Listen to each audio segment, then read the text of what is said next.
Good morning po mga katoto, kumusta po kayong lahat? Sana nasa mabuti po kayong kalagayan. Narinig niyo na po ba yung balitang tatanggalan daw ng 20% yung pera natin sa bangko mga katoto sa Pilipinas? Narinig niyo na ba yun o napanood niyo na ba sa mga ibang social media o sa may YouTube o sa balita na tatanggalin daw ng 20% ang pera na savings sa bangko sa Pilipinas? Isa ka rin ba na nainis, nabwisit o nagdesisyon na ano yun na lang, i-withdraw na lang natin yung pera natin sa bangko kaysa naman tanggalan ng 20%? Ang laki kaya nun. So, nakakabwisit, di ba mga katoto? So, kung ikaw ay isang OFW na nagsisave o yung tinatawag nila na nagsisavings ka doon sa bangko mo para pag umuwi ka sa Pilipinas ay meron tayong gagamitin. Kesa naman ibigay natin yung pera natin sa mga family natin, di ba? So, hindi naman masama na ibigay natin yung pera natin sa mga mahal natin sa buhay, pero syempre bilang isang OFW, 'di ba? Kailangan din natin na mag-save para sa sarili natin.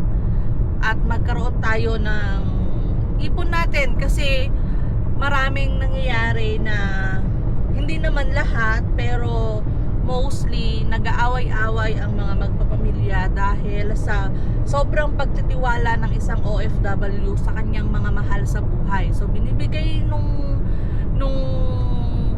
OFW sa mga mahal niya sa buhay yung pera niya na nag-hope siya na isi-save nila yon para sa kanya, para sa future nila, pero in the end nawawala or nauubos nila. So hanggang sa syempre yung OFW hindi naman forever young, so ang hirap po ng ganon.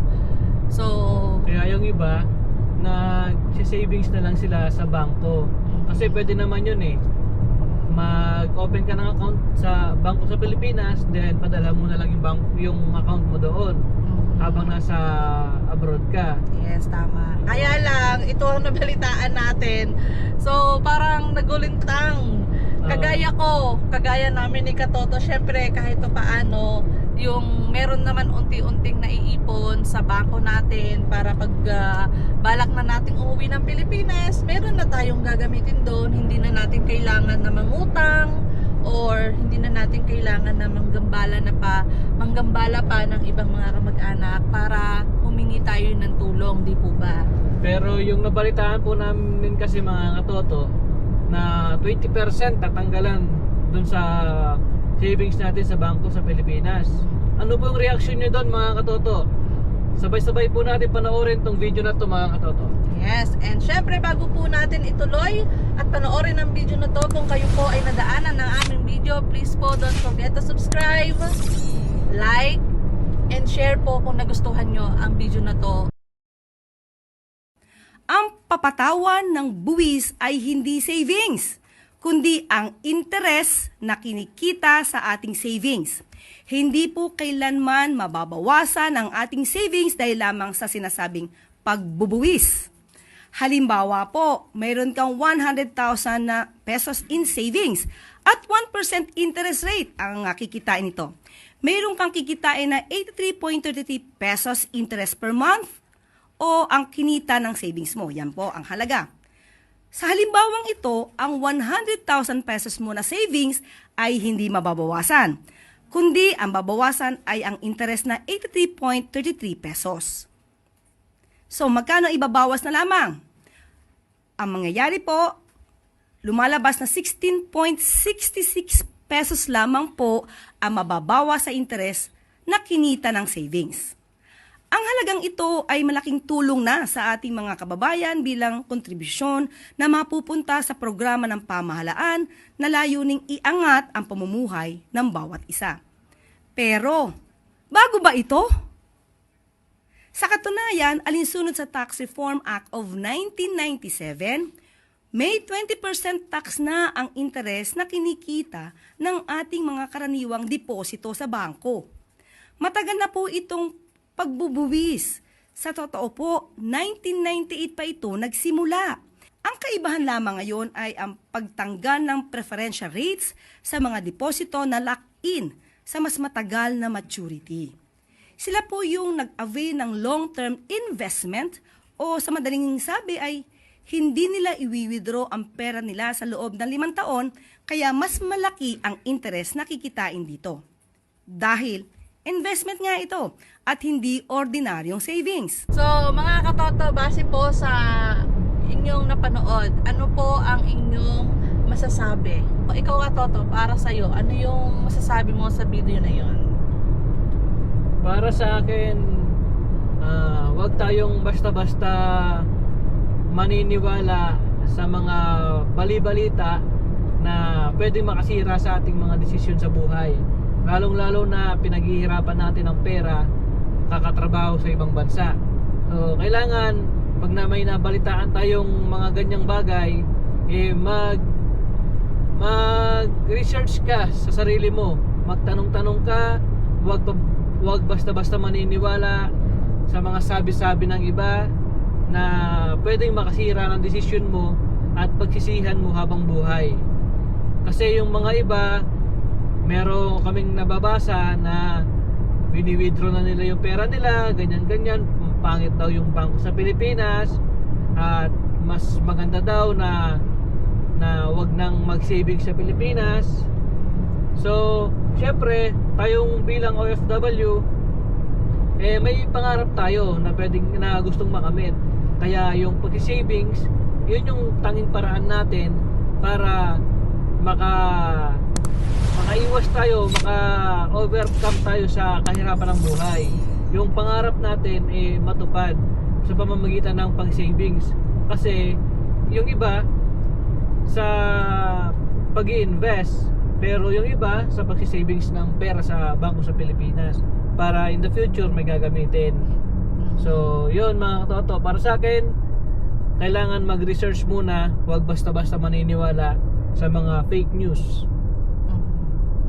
Ikaw, Magda. Para sa akin naman po is mas maganda po talaga, gaya po nga sabi ni Katoto, mag-research tayo at wag po tayong mapanghinaan ng loob, lalo na po sa mga kapwa ko OFW na malayo sa mga mahal nila sa buhay, malayo sa mga anak or sa inyong mga asawa.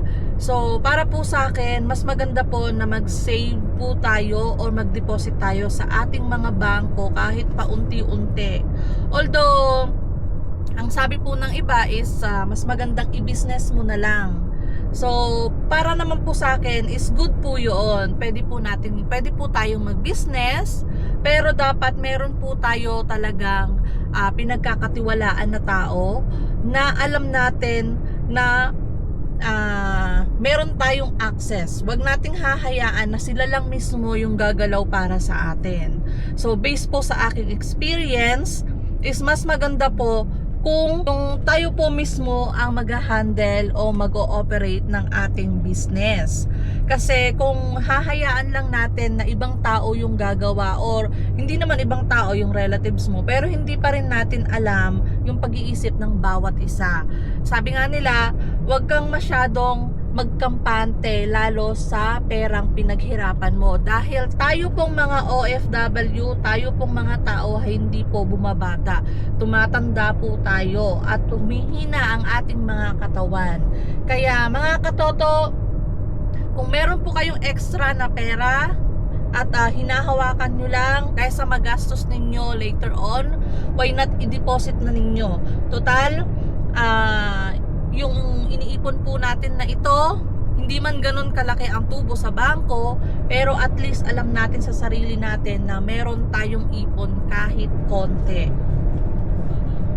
Tapos sa balita naman po natatanggalin yung 20% pera natin sa Pilipinas. So malinaw naman po na hindi po doon sa mismong pera natin sa Pilipinas ang tatanggalin nila.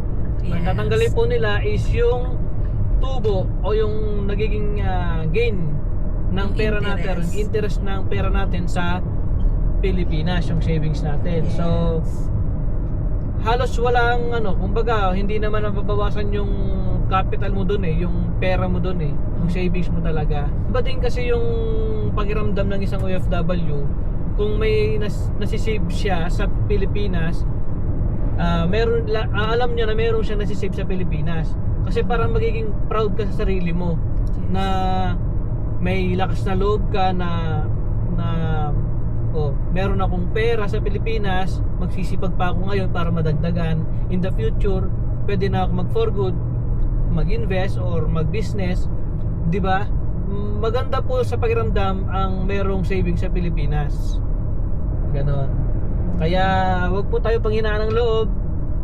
Kahit na mababa po ang sahod, magtabi. Mas maganda may naitatabi kahit magkano lang. So, yun po mga katoto, maraming salamat po sa inyong panonood sa aming video na ito. At sana po kung kayo ay hindi pa nakaka-subscribe sa aming munting channel, please subscribe RP TV. Thank you!